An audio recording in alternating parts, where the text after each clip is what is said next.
এ তরুণিয়া নওজওয়ান যুবকেরা,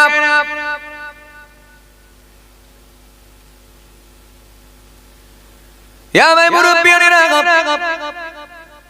বাবারা শুনেকে দেখি স্টুডেন্ট হিসেবে যদি ভালো নাও হতে পারে, কিন্তু যতটা ইবাদত হয়, চাস্তের নামাজ নাই, ইসরাকের নামাজ নাই, আবাবিলের নামাজ নাই, তাহাজ্জুদের নামাজ নাই, ও বান্দা মাঝে মাঝে নামাজ কাজাও হয়, কিন্তু নামাজটা তুমি এমনই ভাবে পড়ো, ইন্নাস সালাতা তানহা আনিল ফাহশাই ওয়াল মুনকার, নামাজ তোমাকে সমস্ত রকমের খারাপ কাজ থেকে বাঁচিয়ে দেবে।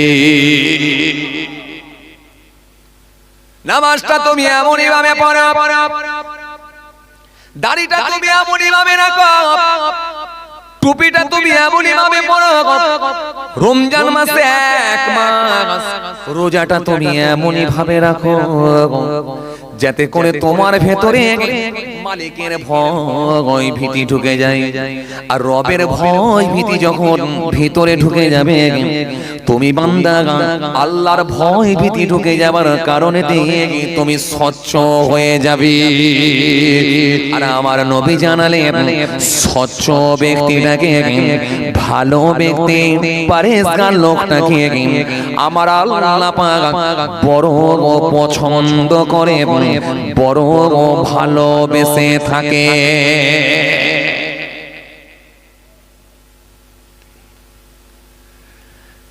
তাহলে ইবাদত যতটা হচ্ছে হোক আলহামদুলিল্লাহ, কিন্তু টার্গেট রাখলে স্বচ্ছ হতে হবে। ঘুষ মুক্ত জীবন তৈরি করব, বন্ধন মুক্ত জীবন তৈরি করব, মিথ্যা থেকে বাঁচবো, বিপদ থেকে বাঁচবো, পরচর্চা থেকে বাঁচবো, আমানতের খেয়ানত থেকে বাঁচবো, হিংসা থেকে বাঁচবো, রিয়া থেকে বাঁচবো, চগলখড়ি থেকে বাঁচবো, গালাগালি থেকে বাঁচবো, লোকের মাল আত্মসাৎ করে নেওয়ার খাতা থেকে বাঁচবো। এইভাবে স্বচ্ছ হয়ে যাওয়ার চেষ্টা করেন। নফল রোজা অনেক করতে পারেননি, নফল নামাজ অনেক করতে পারেননি, 5 ওয়াক্ত নামাজ, 1 মাস রোজা, মালিকের কাছে একটু কেঁদে কেঁদে বলেন, মালিক তুমি ক্ষমা করো, রব তুমি ক্ষমা করো। আমার আল্লাহ যদি রাজি হয়ে যায়, ওই 5 ওয়াক্তের নামাজ, ওই 1 মাসের রোজা আল্লাহ যদি কবুল করে নেন, আপনি স্বচ্ছ যদি হয়ে যেতে পারেন, ওটাই আপনার জান্নাতে যাওয়ার জন্য আল্লাহ যথেষ্ট করে দিতে পারে।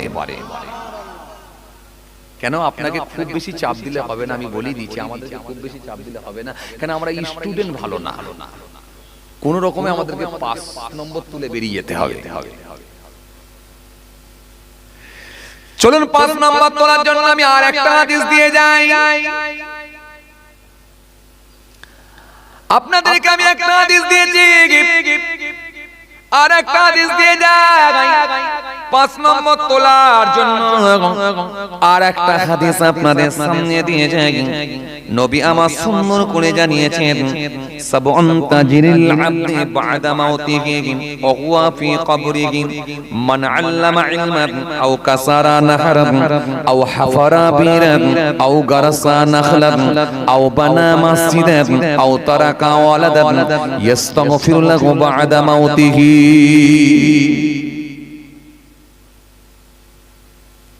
আরেকটা হাদিস দিয়ে যায়, এই দুটো হাদিসই কিছু আলোচনা করে দোয়া বেরিয়ে যাবে। আরেকটা দিয়ে যায়, বুদ্ধিমান লোক যদি আপনি হন, ইবাদত যতটাই হোক না কেন,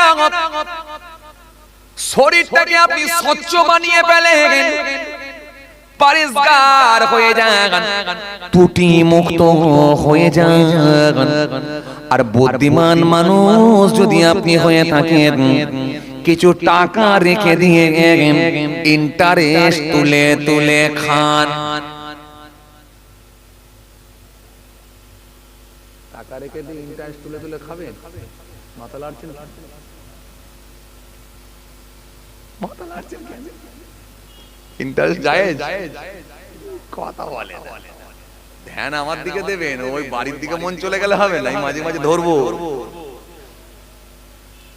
ইন্টারেস্ট যায় তাহলে মাথা লাড়ছে। এক লোক বয়স্ক চাচা এক মাচায় বসে বসে রাত দিন শুধু তসবিহ পড়ে। এখন ওই পথ দিয়ে যখন পাড়ার ছেলেরা যায়, খালি ডেইলি দেখছে যে ছেলে চাচা বসে বসে তসবিহ পড়ছে। যখনই যাই তখন দেখ তসবিহ পড়ছে, জিকির করছে, তসবিহ পড়ছে, জিকির করছে, সর্বনাশ করে। একদিন এক যুবক ছেলে বলছে, চাচা, বলে কি হয়েছে বাবা? বলে তোমার কি কোনো কাজ কাম নাই? বলে কেন? বলে আমি এই পথ দিয়ে যে কবার গেছি আমি তোমাকে খালি দেখছি শুধু জিকিরই করছো, তসবিহ পড়ছো, তোমার সংসারটা চলে কি করে? তখন চাচা একটু মুচকি হেসে বলছে, বাবা বলবো তাহলে? বলে হ্যাঁ বল। বলে আব্বা আমাকে বেশ কয়েক বিঘে জমি আব্বা আমাকে দিয়ে গেছে, ওই জমিটাকে বিক্রি করে দিয়েছি, বিক্রি করে দিয়ে একটা মোটা অঙ্কের টাকা পেয়েছি, পুরো ব্যাংকে ফিক্সড করে দিয়েছি। এখন মাস গেলে শুধু ওই ইন্টারেস্টের টাকা তুলছি আর খাচ্ছি, আর বসে বসে ইবাদত করছি। কথা বুঝছেন না? বসে বসে ইবাদত করছি, তুলছি আর খাচ্ছি। তখন যুবক ছেলেটা বলে, সর্বনাশ করেছে। কি বলেন চাচা? আপনি ওই সুদের টাকা খাচ্ছেন, এই সুদে ইন্টারেস্টের টাকা আপনি খাচ্ছেন? কি বলেন? হুজুরদের মুখে ওয়াজ শুনেননি? আল্লাহ কোরআনে কারীমের মধ্যে বলেছে, ওয়াহাল্লাল্লাহুল বাইয়া ওয়া হারামা রিবা। আল্লাহ কোরআনে কারীমের মধ্যে বলেছেন, ইয়ামহাকুল্লাহু রিবা ওয়া ইউরবিস সাদাকা আল্লাহু ইউহিব্বু কুল্লা কাফারিন আতীম। আল্লাহ কোরআনে কারীমের মধ্যে বলেছে, ইয়া আইয়ুহাল্লাযীনা আমানু কুলু মিন তাইয়্যিবাতি মা রাযাকনাকুম।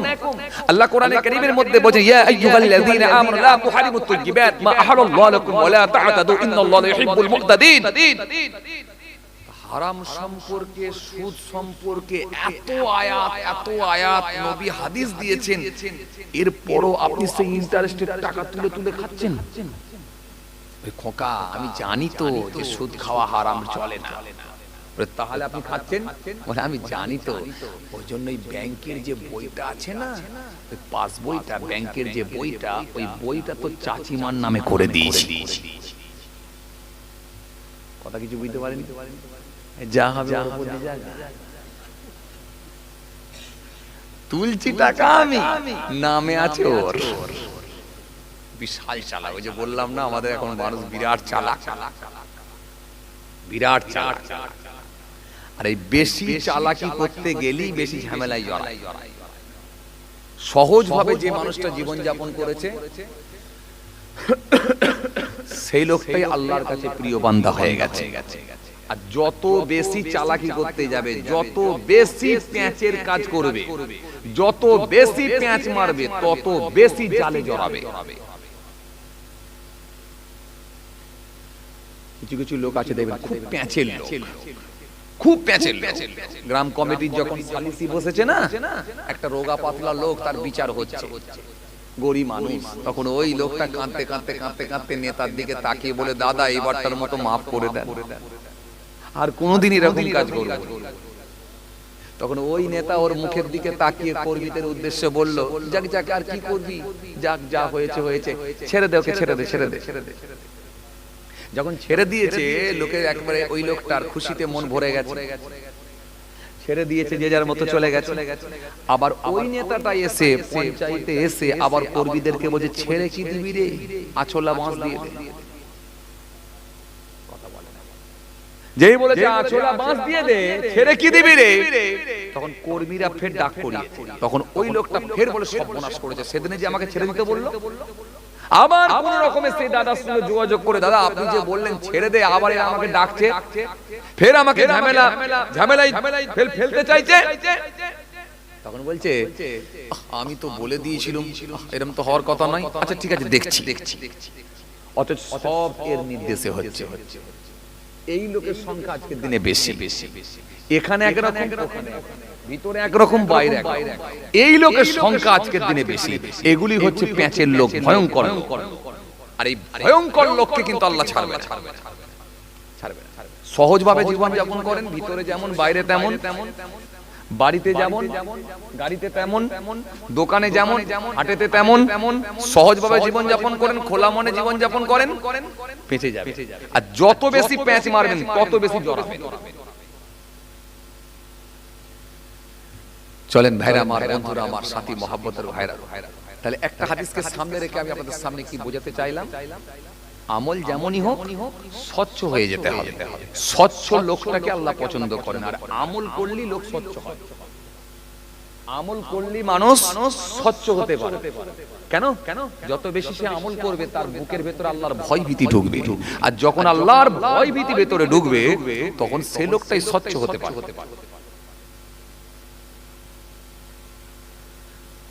আর মরে যাওয়ার আগে একটা কাজ করবেন, নবী আমার সুন্দর করে জানালেন, সাবউন তাজরিল আবদি বাদা মাউতিহি ওয়া হুয়া ফি কবরিহি মান আল্লামা ইলমান আও কাসারা নাহরান আও হাফারা বীরান আও গারাসা নাখলান আও বানা মসজিদান আও তারাকা ওয়ালাদান ইস্তাগফিরু লাহু বাদা মাউতিহি।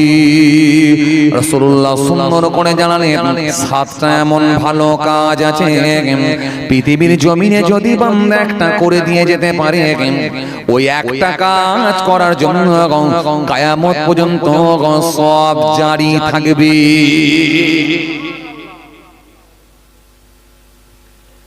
তাহলে ইন্টারেস্টের টাকা নেওয়া যাবে না, কিন্তু ইন্টারেস্টের আমল নেওয়া যাবে।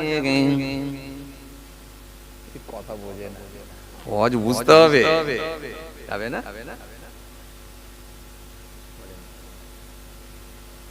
যাবে না? বলেন না, আমল বেড়ে যায় না,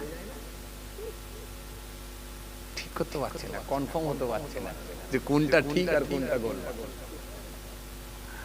যে আরে বাবা, যদি সেই কানে হাত দিয়ে চোখ বন্ধ করে ওয়াজ করলাম, তাহলে আমি কি দিতে পারলাম আর আপনারা কি নিতে পারলেন, আমরা কেউ বুঝতে পারলাম। এই জন্য কথোপকথন করে করি কেন? আপনি কতটা নিতে পারছেন আর আমি কতটা দিতে পারছি, এতে উভয় সুবিধা হয়। তাহলে ফিক্সড টাকা রেখে দিয়ে ইন্টারেস্টের বাড়া টাকা নেওয়া যাবে না, কিন্তু দুনিয়ার জমিনে আমল যদি ফিক্সড করে দিয়ে যেতে পারে, ওই আমল যখন বেড়ে যাবে ওই ইন্টারেস্টের আমলটা নেওয়া যায় যাচ্ছে। এজন্য নবী হাদিসের মধ্যে বললেন, সাতটা এমন কাজ আছে পৃথিবীর জমিনে যদি বান্দা করে যেতে পারে কিয়ামত পর্যন্ত সওয়াব জারি থাকবে।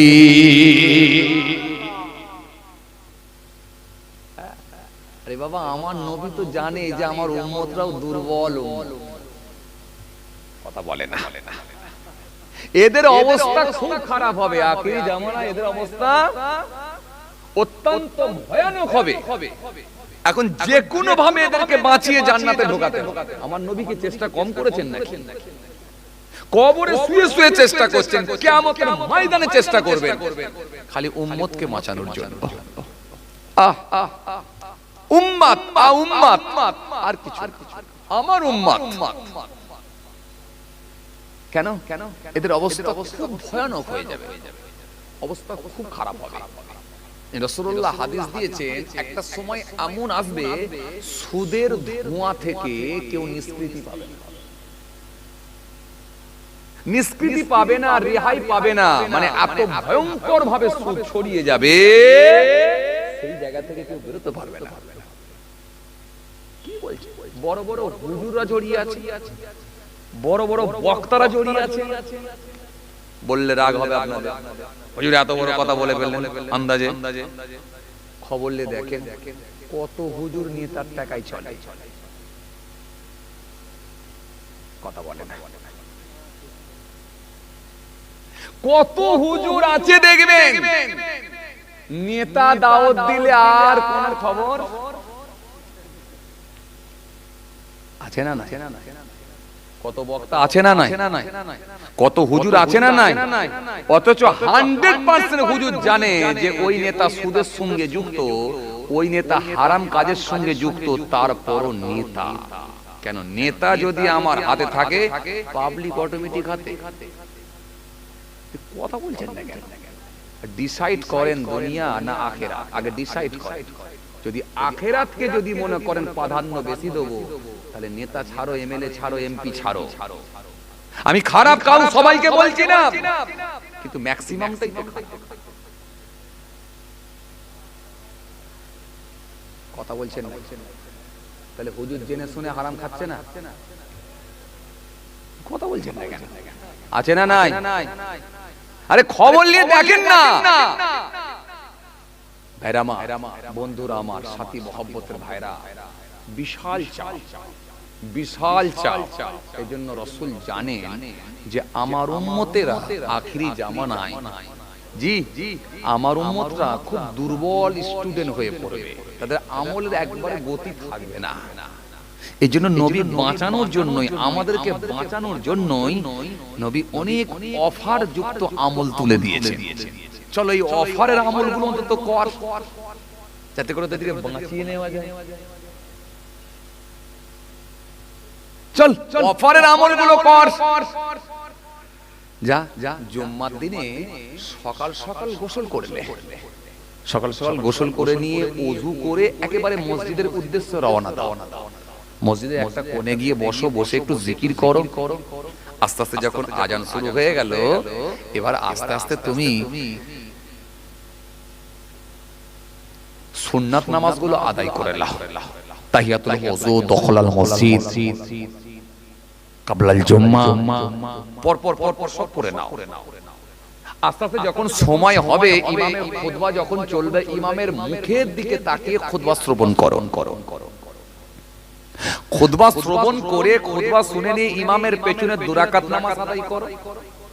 বাকি সুন্নাতগুলো পড়ো, বাদাল জুম্মা, আখিরি জোহর, পর পর আর 2 রাকাত সুন্নাত নফল যা আছে পর পর সব পড়ে নাও। পড়ে নিয়ে একেবারে চুপ থেকে আস্তে আস্তে আস্তে আস্তে বাড়ির দিকে রওনা দাও। নবী একটা সুন্দর করে হাদিস দিলেন, যদি তুমি এই আমলটা করতে পারো সপ্তাহে একদিন, তোমার বাড়ি থেকে মসজিদ আর মসজিদ থেকে বাড়ি, প্রত্যেকটা কদম ফেলার বিনিময়ে, পা ফেলার বিনিময়ে 1 বছরের নফল নামাজ আর 1 বছরের নফল রোজার সব আল্লাহ নেকির খাতায় দেবে। দুর্বল স্টুডেন্টদের জন্য আমার নবী কি ভাবে না? 1 বছরে, তাহলে একবার যদি আপনি নেক নিয়তে করে দিতে পারেন, কথা বলে না, নেক নিয়তে যদি একবার করে দিতে পারেন, ওই একদিনের জুম্মা যদি আল্লাহর দরবারে কবুল হয়ে যায়, আপনি গেনার হয়ে গেলেন। কথা বলে না, আপনি তো গেনার হয়ে গেলেন, আপনি সাকসেস হয়ে গেলেন। ওই একদিনের আমল আল্লাহর দরবারে যদি লেগে যায়, জীবনটা ধন্য হয়ে গেল। আপনার জীবনটা ধন্য হয়ে গেল। যদি ওই একদিনের আমল যদি আল্লাহর দরবারে যদি কবুল হয়ে যায়, যদি লেগে যায়, লেগে গেলেই জানবেন কাজ হয়ে গেল, আপনার জীবনটা ধন্য হয়ে গেল। যদি ওই একদিনের আমল আল্লাহর দরবারে যদি কবুল হয়ে যায়। কথা বুঝে আসছে বাবাজি আমার ভাইরা? জি, এজন্য বাবাজি আমার ভাইরা, জি বাবাজি আমার ভাইরা, এজন্য বিশাল চাপ। একটা হাদিস এসেছে হযরতে উমামা থেকে বর্ণিত হাদিস, আন আবি উমামা রাদিয়াল্লাহু তাআলা আনহু قال قال رسول الله صلى الله عليه وسلم ان الله لا يقبل من الاعمال الا ما كان له خالصا ابتغى به وجهه। এই হাদিসটার মধ্যে রাসূল সাল্লাল্লাহু আলাইহি ওয়াসাল্লাম বলছেন যে ইখলাস ব্যতীত কোনো আমল আল্লাহর দরবারে কবুল হয় না। তাহলে ওই আমলটা যখন আপনি করছেন, খুব ভালো করে জুম্মার দিনে যখন মসজিদের দিকে রওনা দিলেন, খালি একটা নিয়ত করলেন, আল্লাহ আমার নবী হাদিসে বলেছেন, আমি নবীর কথা মনে করে স্মরণ করে আল্লাহ আমি এই আমলটা করছি, আল্লাহ তুমি দয়া করে কবুল করো। বাস, বাট আপনাকে আর কিছু বলতে হবে না। এই মনের কথাটা আপনি জানবেন, আর কে জানবে? আল্লাহ জানবে। যদি এটার ভিতরে ইখলাস ঠিক থাকে, আল্লাহর দরবারে যদি কবুল হয়ে যায়, বাড়ি থেকে মসজিদ পর্যন্ত মানে কতবার পা ফেলেছেন বলেন দেখি?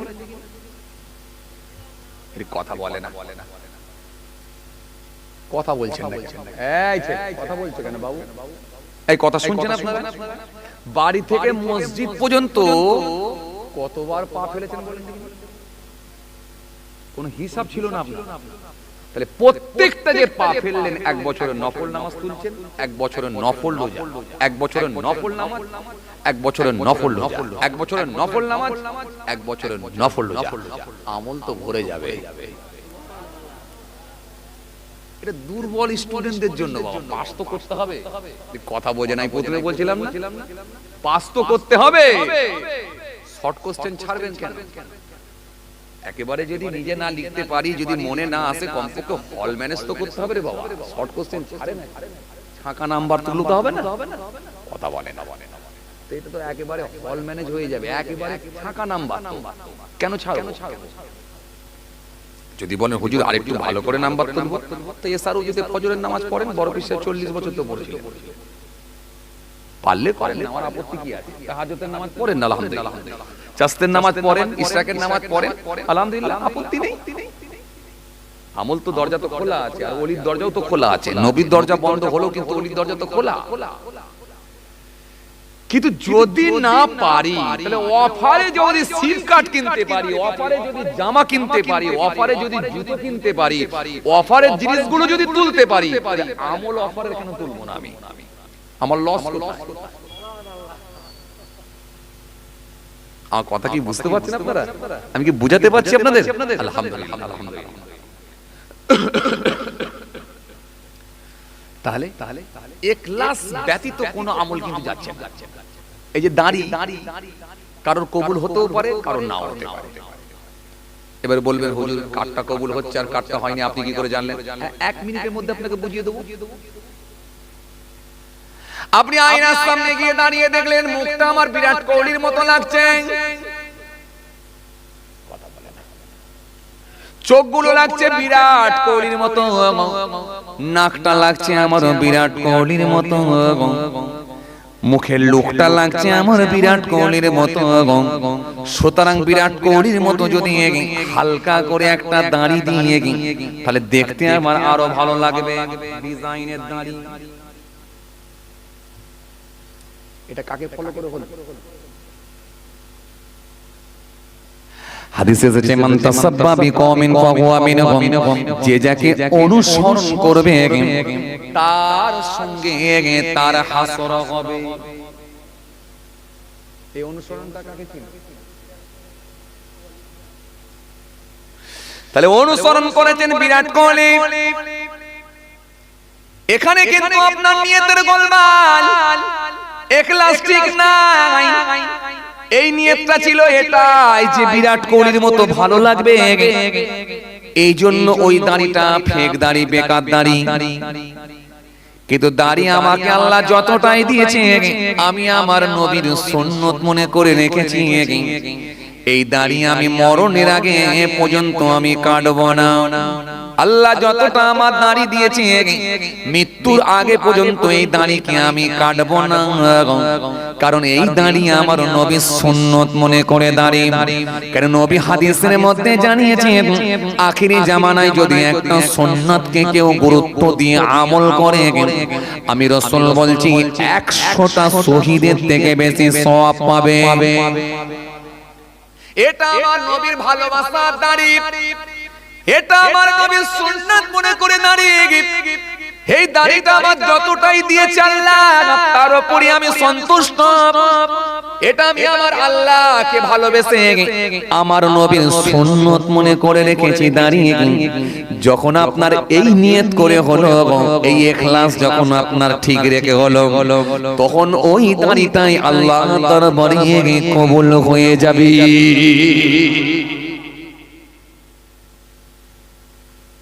ইখলাস ছাড়া কোনো আমল কবুল হচ্ছে না। আর আপনি ইখলাস ঠিক রেখে যেটা করবেন সেটাই হবে। জুম্মার দিনে যখন যাচ্ছেন, একটা সপ্তাহ কাজে লাগান, খালি নিয়ত ঠিক রেখে ডুক ডুক ডুক ডুক ডুক করে যাচ্ছেন, মনে মনে ভাবলেন আজকে কিন্তু আমি ওই নেকির কাজটা করব ইনশাআল্লাহ, ওই অফারটা আজকে আমি মারব। কথা বলে না, সব জায়গায় দুনিয়ায় অফার তুলেছি, আজ আখিরাতের অফারটা নবী দিয়ে গেছে, ওটাকে কিন্তু আমি তুলব, ছাড়ব না। যত কষ্ট হোক, আজ আমি অফারটা নেব। কেউ জানতে পারেনি, মনের কথা জানে একজন, কে? ইন্নাল্লাহ কানা সামিয়াম বাসীরা। একজন জানে, এই যে তিনি যখন জেনে গেছেন আর আপনি জেনেছেন, আর কেউ জানার দরকার না। আর 3 নম্বর, যদি কাউকে জানাবেন তাহলে আমল শেষ। এই যে রবকে জানি